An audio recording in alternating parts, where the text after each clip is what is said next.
In the golden heart of spring, Rome shimmered under a sapphire sky. The cobbled streets hummed with the murmur of anticipation as dignitaries and scientists from around the globe gathered for an unprecedented event, the International Bioeconomy Forum.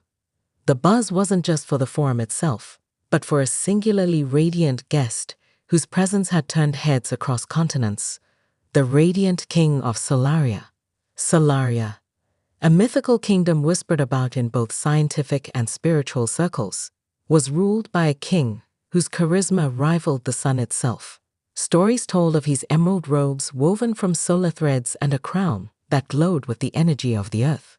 Though the kingdom was hidden, its ruler had recently stepped into the public eye, advocating for planetary unity, clean energy, and a harmonious relationship between humanity and nature.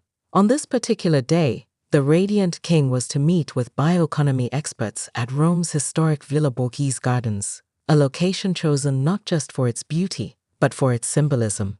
These gardens were a green lung in the ancient city, a place where old roots met new ideas, the perfect setting for history to be made.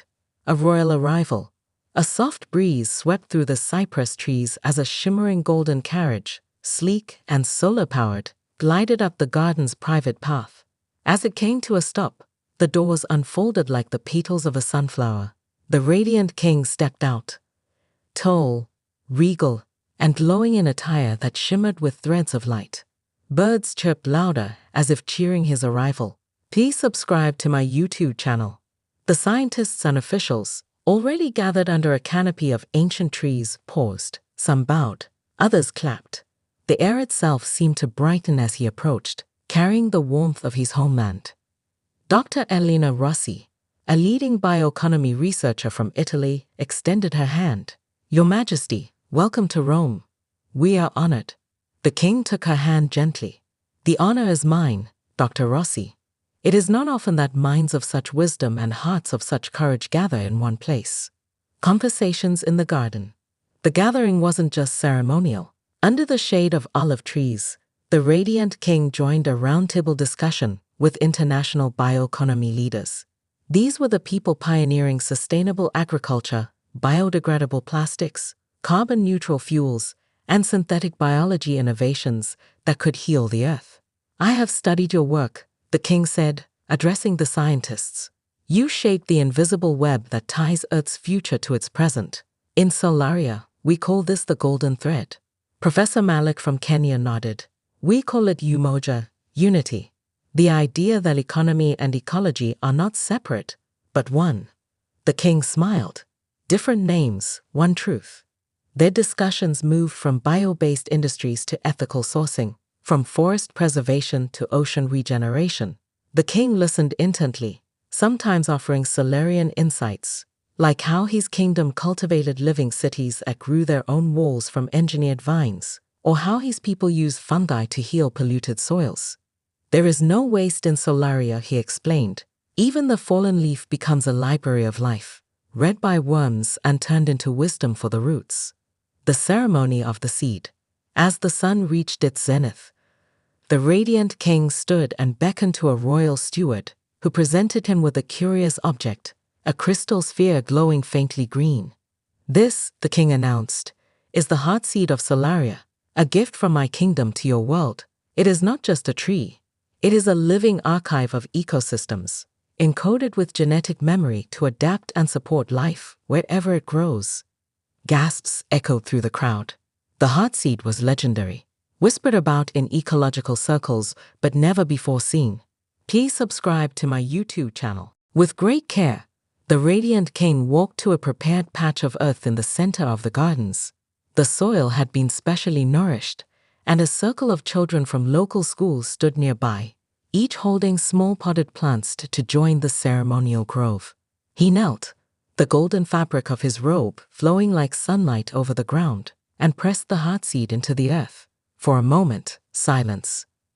Then, as if responding to the king's heartbeat, the soil shimmered, a soft tremor, and slowly, a tender green shoot broke the surface. It grew before their eyes, unfurling luminous leaves that whispered in an invisible breeze. The crowd erupted in applause. The king stood, his face serene. This tree is now yours, not just Rome's, not just Italy's, but humanity's. May it remind you that life, like economies, flourishes when rooted in care. And you pact. After the planting, the radiant king and the expert signed a symbolic pact, the Green Accord of Rome, committing to global collaboration in bioeconomy innovations. The agreement included knowledge exchange, green infrastructure support in developing nations, and the creation of youth academies for ecological innovation. A young girl, Sophia, no older than 10, approached the king shyly. "Your Majesty, countries talk." He knelt to her level. "They do, Sophia. They speak in rustles and sighs, in how they grow together and care for each other. And now, they will speak to you." She smiled wide. "I want to be a tree talker when I grow up." The radiant king laughed, placing a hand gently on her shoulder. "Then you shall be, and the world will be better for it." As the sun set, the event closed with music, an orchestra playing pieces composed from natural sounds. Wind through bamboo, whale songs, rustling leaves. The heartseed tree glowed faintly in the dusk, surrounded by the children's plants, a microforest taking root in ancient soil. The radiant king, standing before the newly planted tree, raised his hand. "Let this be more than a ceremony. Let it be a beginning. The earth is not something we inherited. It is something we are borrowing from tomorrow." And then, as stars began to prick the sky, he departed, not in pomp or pageantry, but in quiet grace, leaving behind a symbol, a tree, and a promise. Epilogue. The legacy grows. In the years that followed, the heartseed tree of Rome became a living beacon. Scientists observed that it adapted quickly to local climate changes, improved surrounding soil quality, and even produced natural compounds that benefited nearby plant life. Inspired by its success, nations requested heartseeds of their own. Solaria never revealed the full technology behind them, but offered guidance, ensuring that the trees were never used for exploitation, only regeneration. Young people like Sophia, the tree talkers, formed networks across the globe, blending traditional ecological knowledge with cutting-edge science. They shared data, told stories, and led reforestation projects in cities and deserts alike. And always, in every green gathering, stories were told of the radiant king who came to Rome, planted a tree, and reminded the world that the economy of life is built not on profit, but on purpose, balance, and care. Subscribe the channel to get such videos.